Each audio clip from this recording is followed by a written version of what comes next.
భయపడే బ్లడ్ కాదు, అది భయపెట్టే బ్లడ్. కేసులకు భయపడం. ప్రభుత్వాన్ని ప్రశ్నిస్తున్నందుకే నా మీద, రామన్న మీద కేసులు. గురుకులాలను నడపడము సర్కారుకు చేత కావడం లేదు. పబ్లిక్ ఫ్రెండ్లీ పోలీసింగ్ పోయింది, కాంగ్రెస్ ఫ్రెండ్లీ పోలీసింగ్ వచ్చింది. ఇప్పుడు చెప్పినా గదే ముచ్చట. తెలంగాణ సంస్కృతిపై దాడి చేస్తే సహించం, కాంగ్రెస్ మోసాలను నిలదీయాలి. నిజామాబాద్ పర్యటనలో ఎమ్మెల్సీ కవిత. నిజంగా నిన్న కవిత అక్కడ పోయి మాట్లాడింది, చాలా స్ట్రాంగ్ గా మాట్లాడింది ఆమె. ఒకసారి ఆ బయట కూడా మీకు వినిపిస్తా. దేశంలో జరుగుతున్న పరిస్థితులు మీకు తెలుసు.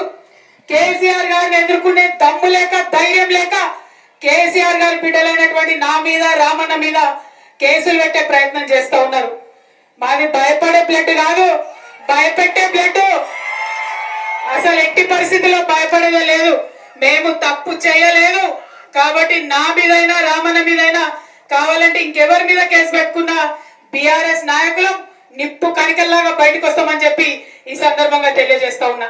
ఎందుకైతే కేసీఆర్ కేంద్రంలో ఎదిరించి మాట్లాడితే కేసు, అవో చైనా వాడు బార్డర్ లోపలికి వచ్చిండు, మరి చూసుకొని జరా అంటే కేసు, మరి ప్రజలకు మంచి జరుగుతలేదంటే కేసు. ఇక రాష్ట్రం సంగతి అయితే చెప్పనే అవసరం లేదు. ముఖ్యమంత్రి పేరు మర్చిపోతే కేసు, భూమి ఇవ్వకపోతే కేసు, రైతు భూమి ఇవ్వకపోతే కేసు, ఫేస్బుక్ లో మా అన్నదమ్ములు ఒక చిన్న పోస్ట్ పెడితే కేసు, ట్విట్టర్ లో మా ప్రొఫెసర్ లేదన్న అభిప్రాయం చెప్తే కేసు, ఇన్స్టాగ్రామ్ లో మా అక్క చెల్లెలేదన్న చిన్న వీడియో పెడితే కేసు. అంటే ఇంత భయం ఎందుకు? నిజాన్ని ఫేస్ చేయలేరా? మేం లేమా 10 ఏళ్ళ అధికారంలో? ప్రజలు మమ్మల్ని అనలేదా? ఇట్లా ఇట్లా మాట్లాడు. నిజంగా కూడా మరి ఆమె చెప్పిన దాంట్లో నిజమే ఉన్నది. ఏం చేసినా కేసే. నిన్నమన్నా కూడా ట్విట్టర్లో ఒక ట్వీట్ పెట్టినందుకు కేసు. ఇట్లా ఏం పెట్టినా కానీ పోలీసు వాళ్ళకు దీని మీద ఫోకస్ ఉన్నది. ఎవ్వరు మాట్లాడదు రేవంత్ రెడ్డి ప్రభుత్వాన్ని, ఎవ్వరు మాట్లాడదు రేవంత్ రెడ్డి చేస్తున్నటువంటి అరాచకాలని. ఏం చేసినా కానీ దుర్మార్గంగా వ్యవహరిస్తూ ఉన్నారు. సో ఇది జరుగుతున్నటువంటి వ్యవహారం. ఆమె ఏం చెప్పింది?